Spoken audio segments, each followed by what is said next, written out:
AEW to launch another new weekly wrestling show, Conan to induct Rey Mysterio into the WWE Hall of Fame, Dragon Lee makes his WWE debut, and a whole bunch of your wrestling questions. Hello and welcome to the Solo Sunday News here at What Culture Wrestling with myself, Andrew Pollard. Be sure to like, subscribe, comment, share, turn notification bells on. But most importantly, as ever, just make sure you're having a great day. Whatever you're doing, whether it's something, whether it's nothing, I hope your Sunday goes cool. And if it's not going cool, I hope things turn around very, very soon for you. But hey, lots of wrestling to get into. It might be a little bit of a slow news day, but we're here. It's Sunday.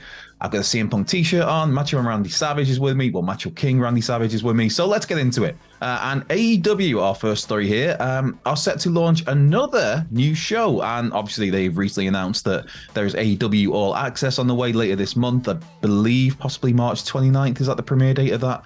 But there's going to be another new wrestling show for AEW. That is from Andrew Zarian at the Matman podcast. The latest episode of that, Zarian basically detailed how AEW are close to finalizing a deal with Warner Brothers Discovery for a third televised wrestling show, because All Access is going to be, of course, a backstage, behind the scenes sort of thing, showcasing wrestling. I guess almost a reality TV series. God, it can't be worse than Total Divas or whatever the Bellas show was. Although, to be fair, that was quite funny because there'd be times where Daniel Bryan was just stealing the show, the few bits I saw of it. But yes, while All Access is going to be a reality series, this new untitled, at this stage, TV show will be a wrestling show. Now, Andrew Zarian reports it's going to be 1 hour, a broadcast, weekly broadcast that is possibly, it's been teased, be out on Saturday evenings, the old 6:05 p.m. on Saturday nights TBS slot that used to be reserved for WCW Saturday night. That's not been confirmed though, but that's kind of the tease that it might be then. Because I mean, you look at when AEW could realistically air another TV series. Mondays, I mean, yes, it's YouTube and not everybody watches Dark Elevation, but Mondays Dark Elevation on YouTube. Tuesdays are Dark on YouTube. Wednesdays are Dynamite, and then you've got Rampage on Fridays. You have Battle of the Belts on Saturdays quarterly. And of course, pay-per-views to fit in there. So it's quite the crammed schedule for AEW. And you think as well with Tony Khan, it's like, dude, you've got all of this and you're booking Ring of Honor. It's just, you're taking on a lot more, another hour of TV there. But yes, this is possibly going to be announced and made official within the month, it was said. So keep an eye on this one. But yeah, there's going to be more AEW television to digest and take in. And let's just make sure it's better than Rampage, because Rampage has... It's got a habit of having really good wrestling, but also being totally missable and skippable for the most part. So, hey, fingers crossed on this one. The next story, Conan K-Dog is going to be inducting Rey Mysterio into the WWE Hall of Fame later this year. This was announced by the Los Angeles Times, were the first with this story. Now, Conan and Rey, their relationship goes back to, I believe it was when Rey Mysterio was just 11 years of age is when they first met. Also, Rey Mysterio Sr., who is the uncle of Rey, he had a part in training Conan, was a mentor for Conan in the early days of his career. So the bond there is very tight. Also, Conan is one of, I believe, 5 godparents of I don't know what I'm doing with my hand there, of Dominic Mysterio. Dom himself was talking about that in a recent interview about Conan being one of his godparents, because the way that Dom's been dressing a lot with like the flannel shirts, some people, well, it's very reminiscent of Conan during certain spells in WCW, and Dominic himself has now said that, yeah, he didn't realize at the time that he was kind of paying tribute to Conan, but now he's making the point of paying tribute to Conan. Conan's great, man. It's for those not around at the time, it's hard to put into words how much of a big deal Conan was, especially for CMLL in Mexico. He was their guy. He was their Hulk Hogan for a spell, long before he turned up in WCW. Just the ultimate babyface was Conan. Had a great look, had a great physique. Obviously, he was a great worker. And then more famously, in terms of a more... for wide stream audiences, was his spell in WCW from 1996 to 2001. He's with WCW until the company was assimilated, I love that word, by WWE and Vince McMahon. But he didn't make the jump over. K-Dog, he did go to TNA for a spell for Impact Wrestling. And just just it's just a revolutionary talent, Conan. And he did have a very brief spell in the WWE, well, WWF as it was back then.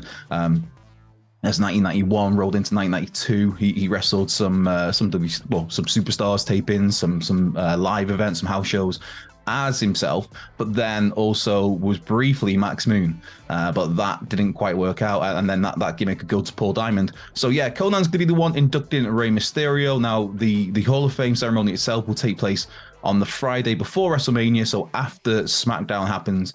Moving along, Dragon Lee, speaking of impressive high flyers, has finally made his WWE debut. He wrestled last night at a house show in St. Petersburg, Florida for NXT, where he beat Eddie Thorpe.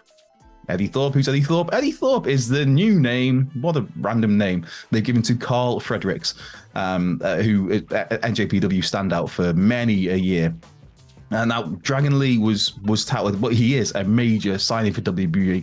He announced himself the signing at the 20th December AAA show that he was off to WWE. The hope was initially to debut him in early January for the promotion, well, for the NXT brand, but visa issues prevented that.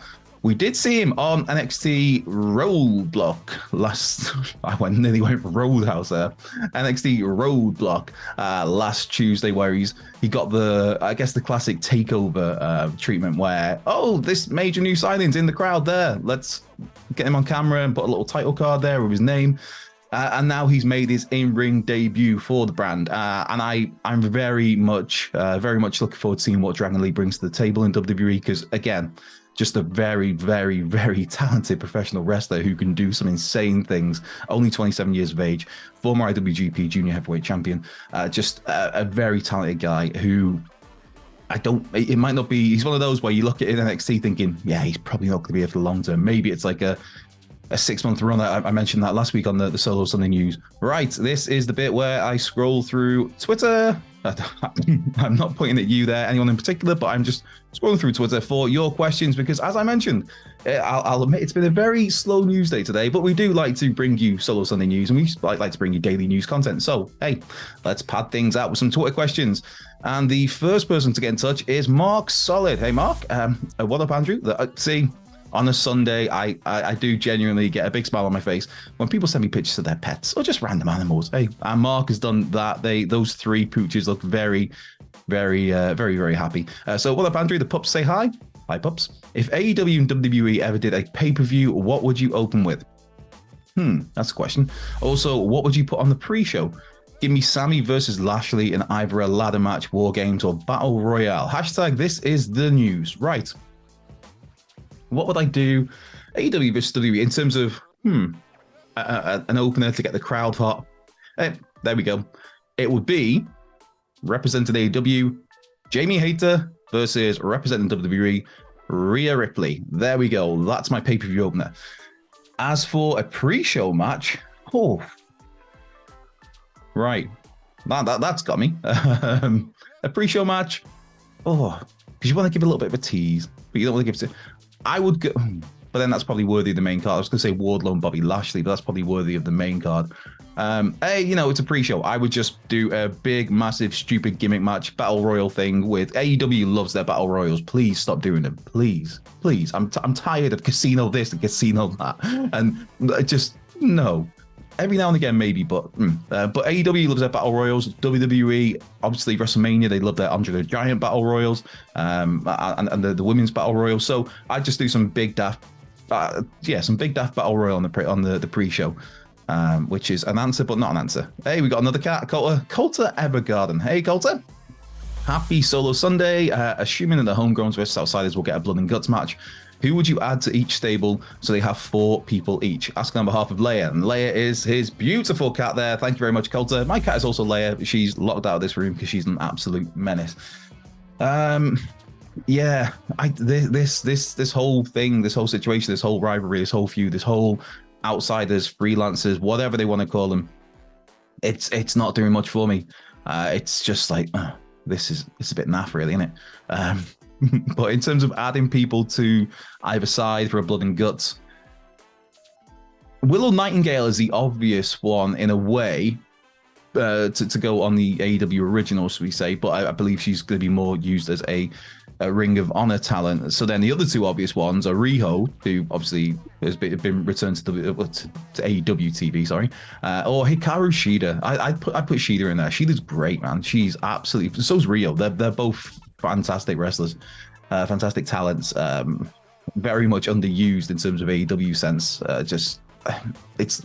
It's that weird thing where, I don't know, it's like what they've done with their women's champions and with some other champions is they have the gold, and then when they lose the gold, they just completely vanish for the most part. Miro, there we go. Where's Miro? Where are you, mate? Come on. Just what a wasted talent that is. But yeah, Hikaru Shida, I would go with if I'm pushed on one person for the originals. Although I suppose Rio might make more sense because she was the first AEW Women's Champion, but I'd go with Shida just because I slightly prefer Shida. And she's got a badass entrance music. I mean, some people like Rio's music, that's all right, but I prefer Shida's music, so I'm going to go just based on entrance themes. For the outsiders for life with their spray paint, no, it's not very good. We need to change this, Tony. Tony Khan, we need to change this. Come on, brother. But yeah, for that, I don't know. I don't know. I don't care. I'd make it a handicap match, 3-on-4. No, Athena kind of jumps out because ex-WWE, but this whole thing makes no sense. Especially, I mean, you've got Saraya uses social media to push her character, which is fine. That's great. But also at the same time, that social media was full of praise for how WWE treated her and for how Tony Khan's treated her for AEW, and how she's grateful to be there. She took shots at, kind of backhanded shots at WWE when she first arrived as part of her character. So if you really love it, it conflicts. And you've got, I don't know, because these people are supposed to be, it's alluded to that they're basically standing up for the other place. They've came from the other place, which is far superior than AEW. But then you've got Toni Storm, who was treated like absolute trash on her way out of the company and was very unhappy with that. That's why she chose to leave. She walked out of a show, apparently, was it, I think, and just kind of went home. So why would they be champion? It makes no sense, but I'm gonna move on to other questions because that whole storyline does absolutely nothing for me. Sergio Pereira's got in touch. Hey, Sergio, how long will WWE ignore the pop? LA Knight, is getting on a weekly basis. Yes. Oh, my word. That was the best part of the promo train. Was it last week on SmackDown where Drew McIntyre came out, then Sheamus came out, then LA Knight came out, and the crowd, that was a massive pop. So I think I wouldn't be surprised. He's my early pick for the Money in the Bank winner on the men's side is LA Knight. I think Triple H is fully aware of the pops that LA Knight is getting. Triple H clearly is a fan of LA Knight, not Max Dupree, hence why he reverted him back to the LA Knight character upon assuming control of W Creative. So I think LA Knight is going to have a great second half of 2023 and into the following year. Where else are we? Gov the Fury Pancakes has got touch. That's quite the name. And we got pictures of cats. Hey, awesome. Morning. Love the show. And my cats, Winter and Luna. Hello, Winter and Luna. Love wrestling. And with us watching ROH, they and myself love Ian Riccaboni and Caprice Coleman as commentary. Who is your current and dream favorite commentary? Current, I agree. I think that the best team in the business, Caprice Coleman and Ian Riccaboni, they are just absolutely fantastic. If I was Tony Khan, I would have them on AEW. They're perfect for Ring of Honor, of course, with the history with the company. But I just think before Ring of Honor TV launched, and you bring Caprice and Ian in for a match or so, or just a brief, it's like, no, make them your, no disrespect to it, because Excalibur's great for what AEW wants and needs. Taz is brilliant. Schiavone's there. I always get the comments of a young Tony Schiavone. So this face says Tony Schiavone was just there. He's there to make enthusiastic comments like, "Oh my God, this is great! Oh my God, I can't believe it!" I agree, Excalibur. Like, come on, Tony, bring a bit more to the table. But yes, I would have Riccaboni. If I was WWE, I'd be going out my way to sign in Riccaboni and Caprice Coleman. They're great. They're the best in the game at the moment. Shout out as well to Michael Cole and Pat McAfee when they were together, because they were really good. But I go with Caprice and Riccaboni at the moment. In terms of like an all-time, it's Monsoon and Heenan. It's Gorilla Monsoon. It's Bobby Heenan. Just the chemistry there. I mean, yes, Jim Ross to me is the greatest wrestling announcer of all time, but there's a duo. I would always take Monsoon and the Brain. just that banter between them was brilliant, absolutely brilliant. And Gorilla Monsoon had just such a way of building up certain. Bret Hart is one that comes to mind. I know I will always take an excuse to talk about Bret Hart, but just when Bret Hart was going from a tag team wrestler to his first venture into the singles ranks, Gorilla Monsoon made Bret Hart seem like such a legitimate big deal waiting to explode with his words. He was the one that always referred to him as the excellence of execution. He was the one that made you as a fan believe that Bret Hart could out wrestle anybody. And this is when Bret Hart was just in a tag team, one of the greatest tag teams of all time, the Hart Foundation, or when he was just breaking out as a single star. But you thought that Bret Hart could out wrestle anybody on the roster because Gorilla Monsoon made you believe that. That's just one example. And the Heenan, the Brain, man, I was fortunate enough to meet him a few years ago, just before he passed away. Bobby the Brain Heenan could well be the greatest all-round performer in professional wrestling history. So Brain and the chemistry they had together, man. It was brilliant. It was so good. Go back and listen to WrestleMania 8. That's a great one. Bret Hart, Roddy Piper. Not to bang about Bret Hart, but just WrestleMania 8 as a whole, the Royal Rumble 1992. So I'm gonna fanboy here. So I'm gonna stop. But yes, the greatest of all time is a duo, Bobby the Brain Heenan and Gorilla Monsoon. That's for me. I feel like I need to get a few of these quite quickly now because I'm rambling lots. So Erie's got in touch. If you're starting a new promotion, who are the 4-star wrestlers that you would like to pick and start it with? Today's stars only. Have a good one, Andrew. Also, my girl Pika here. Hello, Pika. Yes, more pictures. I like this. This is a good Sunday. Bryan Danielson, MJF. You can't not have Roman Reigns because he's the biggest star in the business right now. I know some people will get a little bit about that. Roman Reigns is the biggest star in the business. And I'd get on the phone to Phil. CM Punk. Yes, that would be my 4 I'd start a promotion with. If you ask me right now from scratch, I can only pick 4 and they're all like, oh, we got another dog. Tom talks rubbish. Hey, Tom. Oh, Tom's a very good dude. Go and check out his YouTube content. A very lovely fella. Morning, Andrew. Toby the dog says, hi, if YouTube had a forbidden door, who from the wrestling media would you like to work with? That's a very interesting question. Toby looks amazing. Hope you're well, Tom. Very, like I said, very lovely dude. Go and give him a follow on YouTube. Tom talks rubbish. Who would I like to work with in terms of wrestling media? That's a really good question. I should probably read these questions beforehand before I just start recording, because then I can give actual answers that I've thought about beforehand. There we go. I'm sure this has gone really long, and editor Ryan is going to have a painful job having to cut out messages and questions. Sorry, mate. I do try. I do. But yes, this has been the Solo Sunday News here at What Culture Wrestling with myself, Andrew Pollard. Be sure to like, subscribe, share, comment, turn notification bells on. And most importantly, just have a great day. Whatever you're doing, whether you're doing something, whether you're doing nothing, I hope your Sunday goes really well. And if it's not, I hope things turn around for you and things improve.